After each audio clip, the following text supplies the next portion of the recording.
On April 17, 1897, an incredible event would occur in a small farm within Aurora, Texas. According to the locals, an alien craft came streaking down towards their farmhouse before dramatically crashing through a windmill and into a nearby field. The incident, now known as the Aurora UFO incident, was strangely similar to the Roswell crash. The people who lived on this extremely remote farm would actually discover alien corpses within the alien wreckage. On the 19th of April, 1897, Dallas Morning News, written by Aurora resident S.E. Hayden, alleged that the UFO is said to have hit a windmill on the property of a Judge J.S. Proctor 2 days earlier at around 6 a.m., resulting in its crash.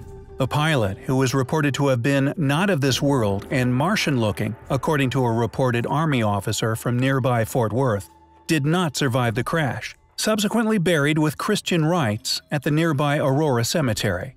And the cemetery does indeed contain a Texas Historical Commission marker mentioning the incident.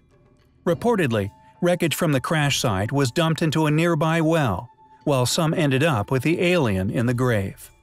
Adding to the mystery was the story of Mr. Brawley Oates, who purchased Judge Proctor's property around 1935. Oates cleaned out the debris from the well in order to use it as a water source, but later developed an extremely severe case of arthritis. He later claimed that he was convinced it to have been a result of the contaminated alien water.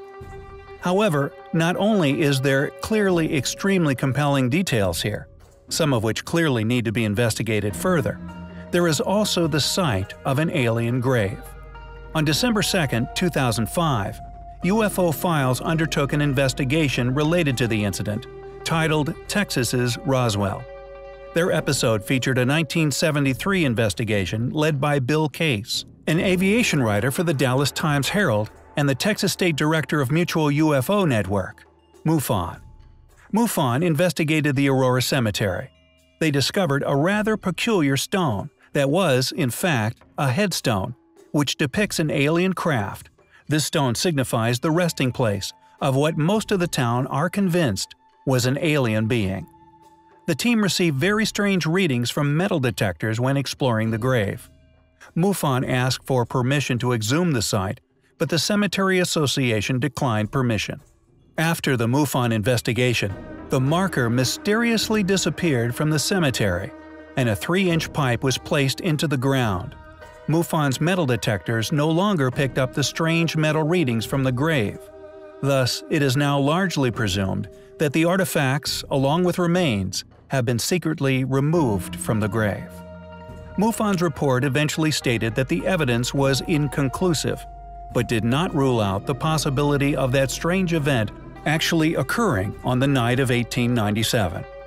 Although the Cemetery Association still do not permit exhumation, ground-penetrating radar has been used on the grave. However, the condition has badly deteriorated, and the radar was not able to conclusively prove what's still there. Could there really have once been an alien buried in this small corner of Aurora? Sadly, we may never know for sure.